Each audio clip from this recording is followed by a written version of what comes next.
The UES Pathfinder drifted silently through the darkness of uncharted space, its sensors probing the void for signs of the mysterious signal that had drawn it off its designated exploration route.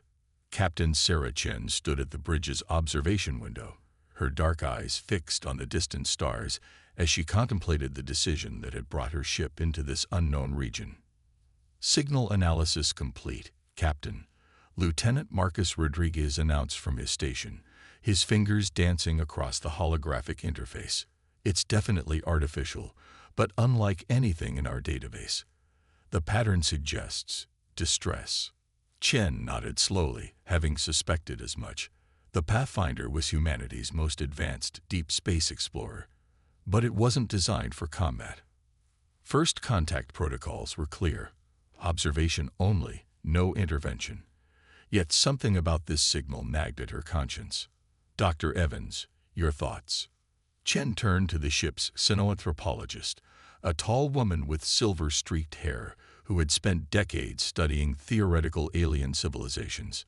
"It's sophisticated," Evans replied, "studying the signal patterns. The mathematical sequences suggest a civilization at least as advanced as ours. But there's something desperate in the repetition pattern. They're afraid." The bridge fell silent as the implications sank in.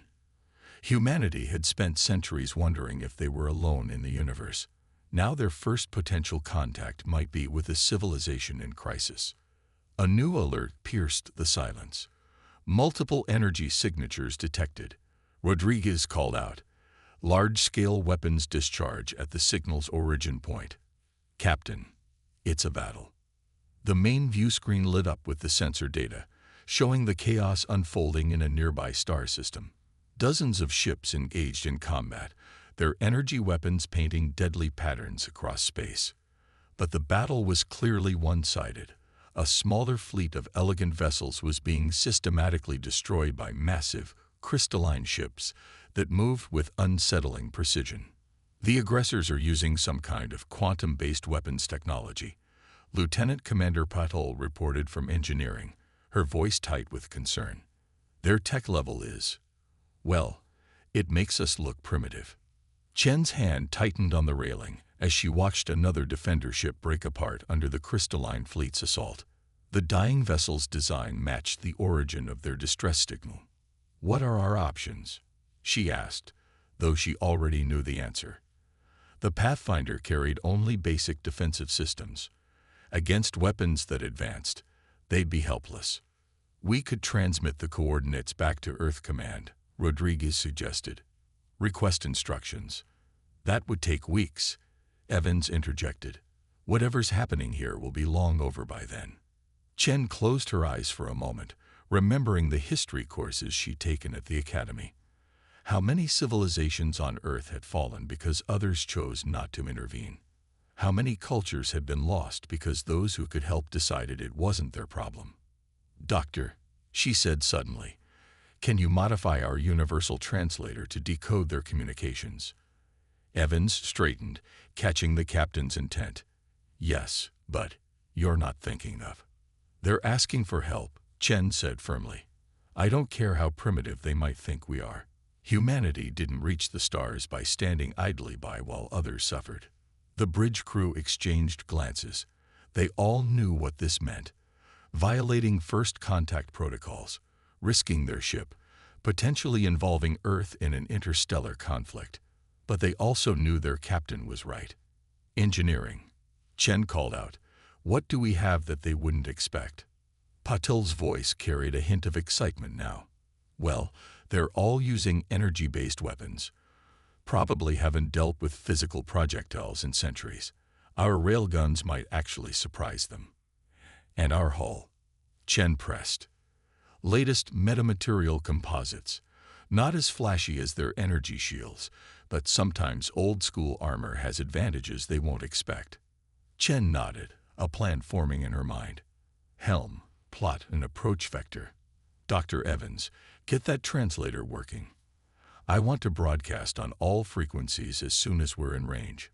She turned to address her crew directly. "I know this isn't what any of us expected when we launched this mission. We're about to make first contact, by picking a fight with the biggest bully in the playground. But there's something else humanity learned on its long journey to the stars. Sometimes the only way to make friends is to stand up for them. The Pathfinder's engines hummed to life as it accelerated toward the battle. On the view screen, another defender ship exploded under the crystalline fleet's assault. They had no idea that help was coming, no way to know that their distress signal had reached a species that still believed in fighting against impossible odds. All hands to battle stations, Chen commanded, her voice steady and determined. Let's show the galaxy what humanity stands for. As the Pathfinder closed the distance, its crew prepared for humanity's first interstellar battle. They were outnumbered, outgunned, and using technology that might seem primitive to their opponents. But they carried something that had brought humanity through countless challenges on their harsh homeworld, the unshakable determination to stand up for what was right, no matter the odds. The crystalline ships grew larger on their screen, their formation perfect and intimidating. They hadn't noticed the Pathfinder yet, hadn't registered this tiny vessel of primitive design as a threat. That was about to change. Ready all weapons, Chen ordered. Let's make first contact one for the history books. The crystalline ships didn't react when the Pathfinder first entered weapons range. Their sensors, calibrated for advanced energy signatures, barely registered the human vessel's approach. It was a mistake they would soon regret. Translation matrix online, Dr. Evans announced, her fingers flying across her console. I'm picking up their tactical communications. The crystalline ships, they're calling themselves the Dominion. They're coordinating through some kind of quantum network. Can they detect our communications? Chen asked, watching the massive ships grow larger on the view screen. Negative, Rodriguez replied with a slight grin. They're so advanced they've forgotten all about radio waves. To them, it's like trying to hear a whisper during a thunderstorm. Chen allowed herself a small smile.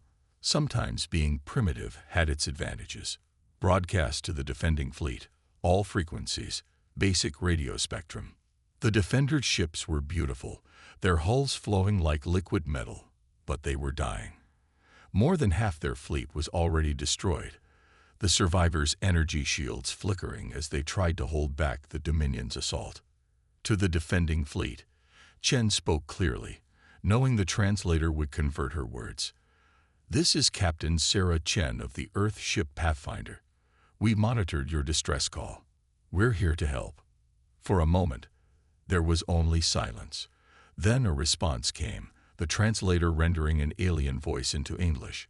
Unknown vessel, this is Fleet Commander Zaradith. Your offer is appreciated, but your ship's technology level appears insufficient. The Dominion's quantum weaponry will. With respect, Commander, Chen interrupted. We've got a few tricks they haven't seen before. Just be ready to take advantage when we create an opening. Before Zaradith could respond, Chen turned to her weapons officer. Lieutenant Kumar, show them what a railgun can do. The Pathfinder's main railgun, a marvel of human engineering that could accelerate projectiles to a significant fraction of light speed, had been designed to clear paths through asteroid fields. Today, it would serve a different purpose. Target their command ship's primary weapon array, Chen ordered. Fire when ready. The railgun's electromagnetic coils charged with a deep hum that vibrated through the ship's hull. The Dominion vessels, their sensors detecting the power buildup, finally seemed to notice the human vessel, but they made no move to evade. Their quantum shields were impenetrable to any known energy weapon. The railgun fired. A tungsten rod, accelerated to near relativistic speed, crossed the space between ships in a fraction of a second. The Dominion's quantum shields, designed to deflect and absorb energy weapons, did nothing to stop the physical projectile. It punched through the command ship's crystalline hull like a bullet through glass. Direct hit, Kumar reported, excitement breaking through his professional demeanor. Their primary weapon array is disabled. The Dominion fleet's perfect formation wavered for the first time. Their quantum communication network buzzed with confusion. How had this primitive vessel damaged their flagship? All defenders, "This is Captain Chen," she broadcast. "Their shields can't stop kinetic weapons. Target their sensor arrays and weapon emitters with physical projectiles if you have them. For everyone else, their formation is broken. Strike now." The defending fleet, though battered, responded with remarkable speed. Their energy weapons found new targets as the Dominion ships broke formation, trying to adapt to an attack pattern they hadn't encountered in centuries. Multiple Dominion vessels adjusting shields, Rodriguez reported. "They're trying to create barriers against physical objects." "Good," Chen replied. "That means they're diverting power from their weapons." Helm, attack pattern Delta. "Let's show them what else humanity remembers about old-school warfare." The Pathfinder moved like no ship the aliens had ever seen, its maneuvers unpredictable and aggressive. Instead of the elegant energy battles they were used to, this was like watching an ancient sea battle translated into 3 dimensions. "Launch countermeasures," Chen ordered. The Pathfinder released clouds of metallic chaff, a technology so old the Dominion sensors could barely process it. Their quantum targeting systems, confused by thousands of tiny reflective particles, began to falter. "Engineering, status of the experimental weapon?" Chen asked. "Ready, Captain," Paddle responded. "Though I still say it's crazy. We never tested it in actual combat. No time like the present. Target their secondary command ship." The experimental weapon was something the engineering team had developed as a theoretical defense against energy weapons, a modified electromagnetic pulse generator combined with a gravity wave inducer. On paper, it should disrupt any quantum-based systems.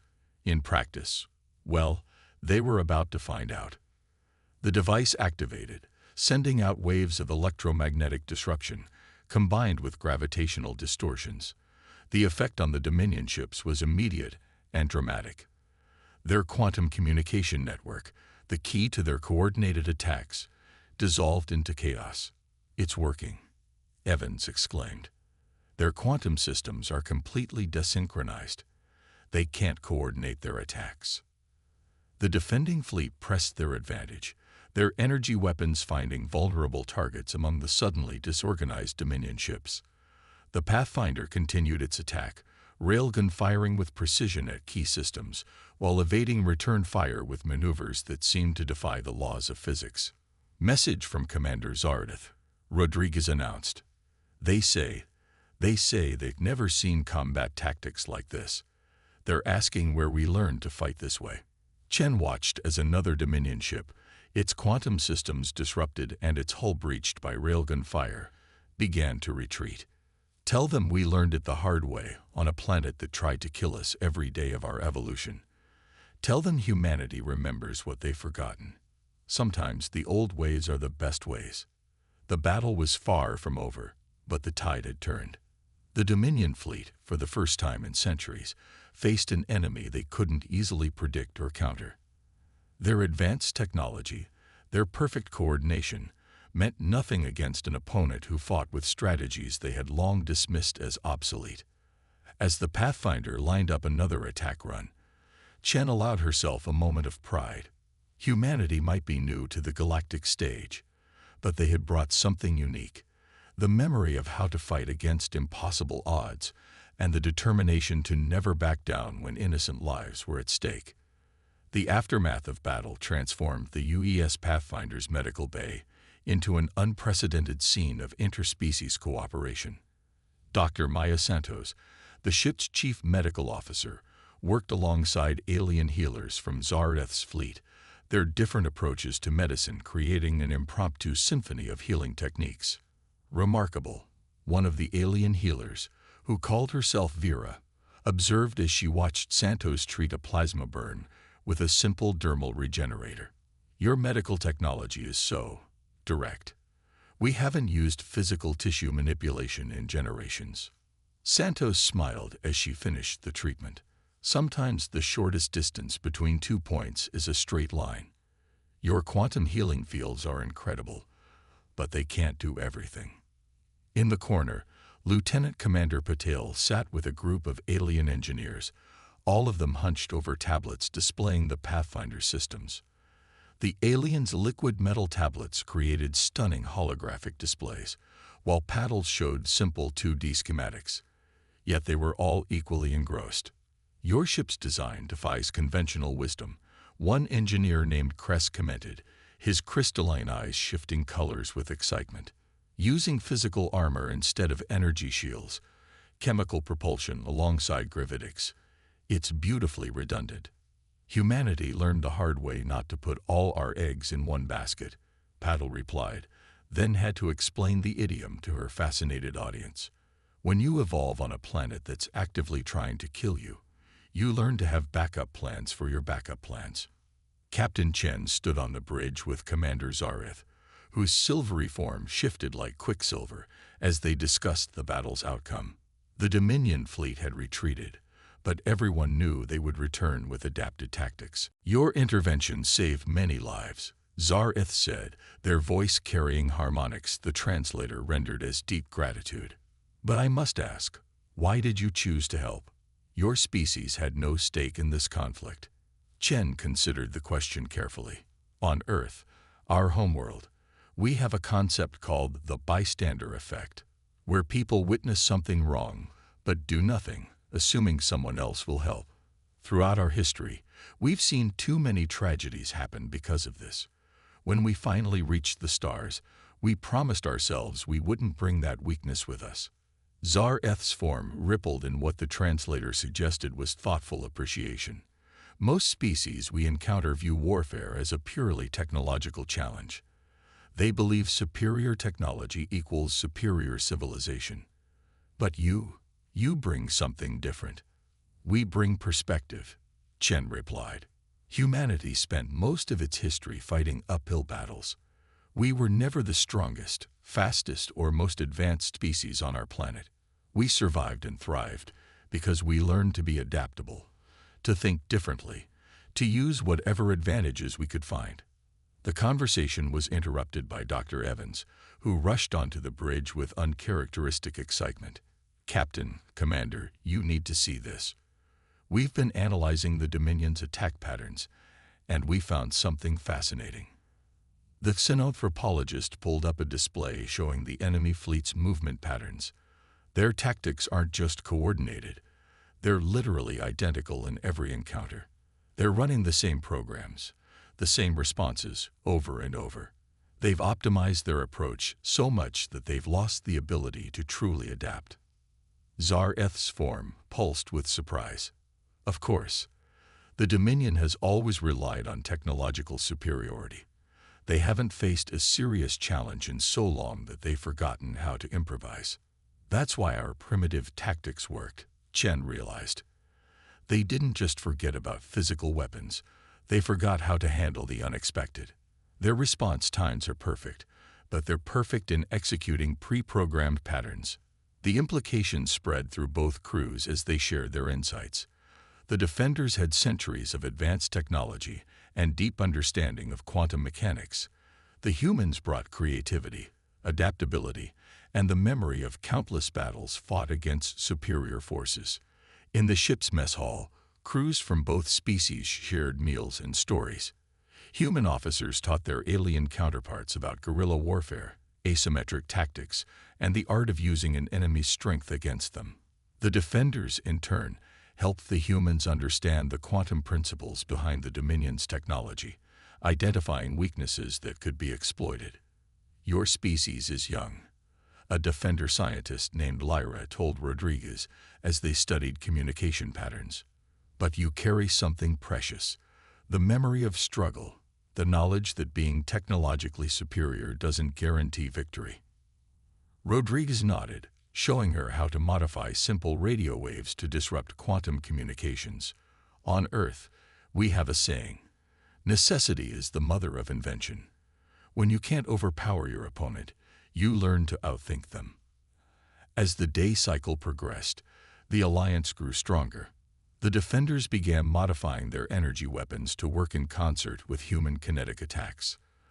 The Pathfinder systems were upgraded with quantum sensors, while maintaining their primitive backups. It was a synthesis of approaches that neither species would have developed alone. Chen found herself in her ready room, with Zar-Ith and her senior staff, planning their next move. The Dominion would return, probably with countermeasures against their previous tactics. But now they faced something they hadn't encountered in centuries, an enemy that could think creatively, adapt rapidly, and turn their own technological superiority into a weakness. Together, Chen said, looking at the mixed group of humans and defenders, we can show the Dominion that true strength isn't about having the most advanced technology. It's about having the wisdom to use whatever tools you have effectively, and the courage to stand up for what's right. Zar-Eth's form crystallized in what the humans had learned was their version of a formal salute. Perhaps this is why we received your signal. Of all the signals in space, the universe has a way of bringing together those who can learn from each other. As both crews continued their preparations, there was a sense of something historic happening. This wasn't just an alliance of necessity. It was a meeting of complementary strengths, a combination of ancient wisdom and advanced technology, of creative thinking and precise execution. The Dominion had no idea what they would face when they returned, but it would be unlike anything in their perfectly optimized combat programs. The Dominion fleet returned 3 days later, just as predicted. Their ships emerged from quantum space in perfect formation, twice as many vessels as before, their crystalline hulls modified with new defensive systems. But this time, the combined human defender fleet was ready for them. They've adapted their shields, Rodriguez reported from his station on the Pathfinder's bridge. Multiple layers of quantum barriers with physical interference fields between them. They've learned from last time. Captain Chen nodded, unsurprised. But they're still thinking in straight lines. Tactical, are all ships in position? Confirmed, Kumar responded. Defender vessels are cloaked with their new hybrid systems. Our primitive emissions are masking their quantum signatures perfectly. The Pathfinder hung in space, apparently alone and vulnerable. Their hulls still showed damage from the previous battle, making them look even more defenseless. It was exactly the image they wanted to project. Incoming transmission from the Dominion flagship, Evans announced. Their quantum algorithms have definitely been upgraded.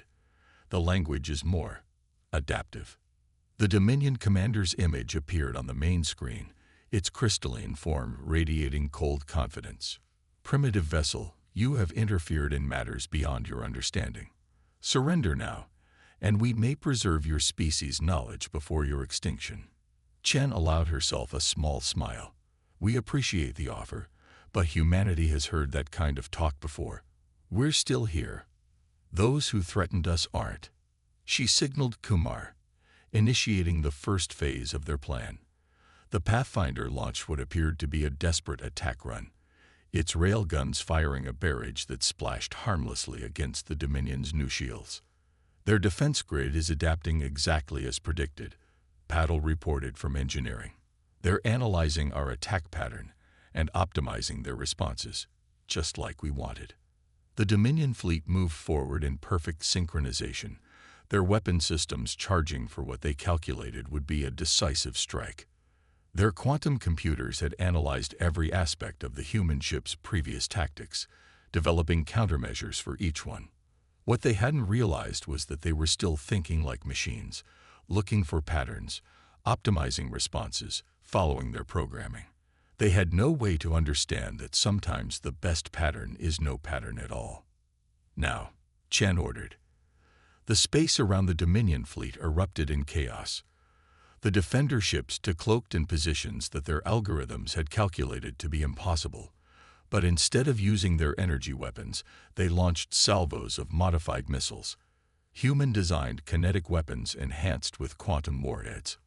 Multiple impacts, Kumar reported with satisfaction. Their adaptive shields are trying to shift between energy and physical defense modes.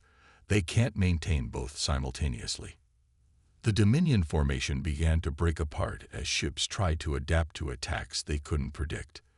Their quantum network, programmed to find and counter patterns, was overwhelmed by the seemingly random nature of the assault. "They're launching their counterattack," Rodriguez warned. "Energy weapon signatures powering up across their fleet." "Right on schedule," Chen replied.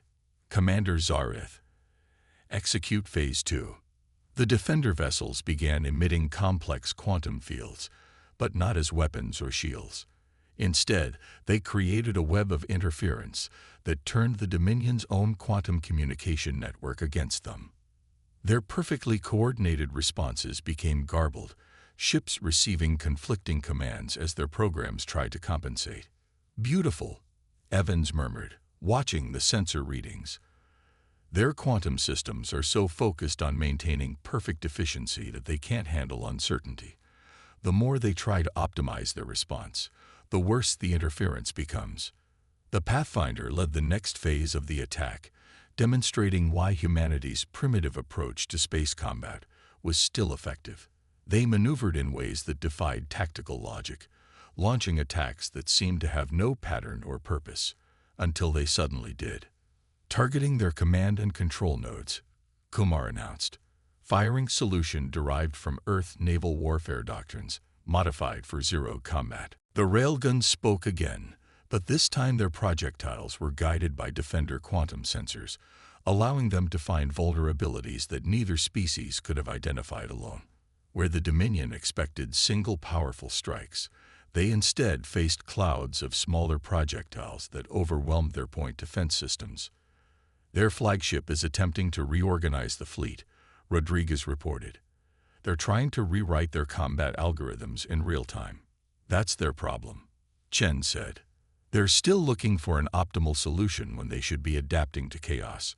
"Patel, activate the quantum pulse generators."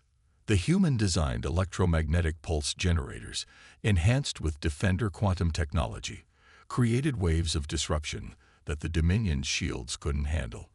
Their perfect defenses, optimized for known threats, couldn't adapt fast enough to threats that changed faster than their programs could analyze. "Multiple Dominion vessels going dark," Kumar reported. "Their quantum cores are shutting down to prevent cascade failures. They're reverting to backup systems." The battle continued, but its outcome was no longer in doubt. The Dominion fleet, for all its technological superiority, couldn't handle the combination of human unpredictability and defender quantum mastery. Their ships began to retreat, their perfect formation shattered, their combat algorithms overwhelmed by strategies they couldn't categorize or counter. "They're running," Rodriguez announced, but Chen shook her head. "No, they're doing what their programs tell them is the optimal response to an unwinnable scenario. There's a difference." She opened a channel to the retreating Dominion flagship. "Your algorithms might need updating. They seem to have missed a key variable in their calculations. Never underestimate a species that evolved fighting uphill battles." As the last Dominion ships disappeared into quantum space, the combined fleet regrouped. The victory had been decisive, but everyone knew this wasn't the end. The Dominion would analyze their defeat, update their programs, and try again. But next time would be different. The defenders had rediscovered the value of unpredictability, of thinking beyond pure technological superiority. The humans had gained insights into quantum mechanics that would advance their understanding by decades. Together, they had proven that the most effective force in the universe isn't technology alone, but technology guided by creativity and determination. "Message from Commander Zareth," Evans announced. They say this victory belongs to all of us, but humanity brought something they had forgotten, that sometimes the best way to win isn't to have the most advanced weapons, but to remember the oldest lessons of warfare: adaptability, unpredictability, and the courage to face impossible odds." 1 month after the Dominion's retreat, the UES Pathfinder's observation deck hosted an unprecedented gathering. Representatives from 12 different spacefaring civilizations had come to meet the species that had changed the balance of power in this sector of space. Captain Chen stood before them, still somewhat amazed by how much had changed since they'd answered that first distress call. "The Dominion has proposed a formal cessation of hostilities," Zareth announced to the assembled delegates, their silvery form reflecting the starlight. For the first time in their recorded history, they're willing to negotiate rather than demand submission. They're adapting, Dr. Evans observed with professional interest.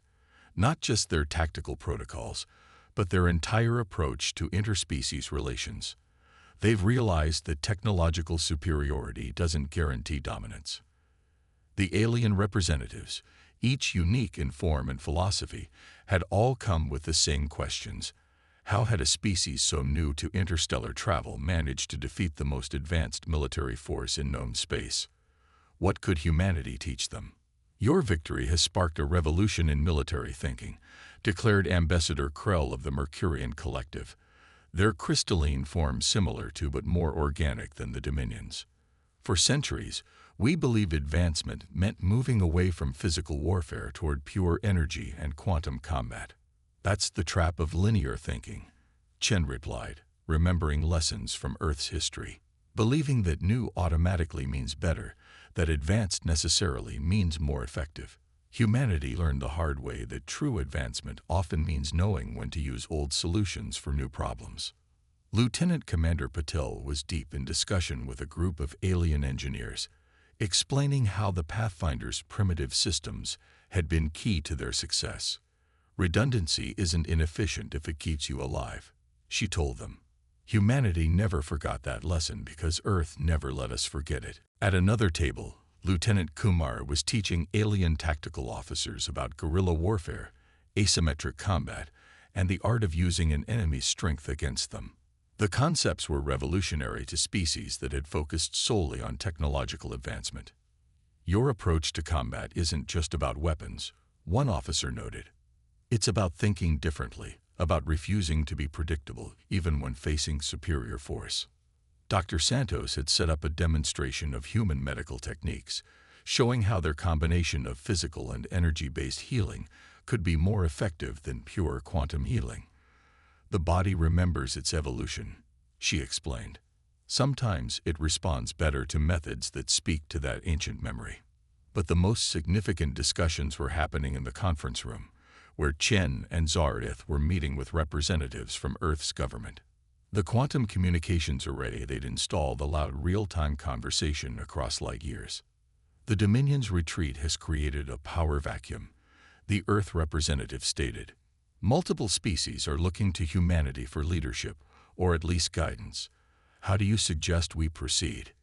Chen exchanged glances with Zareth before responding. With humility and wisdom.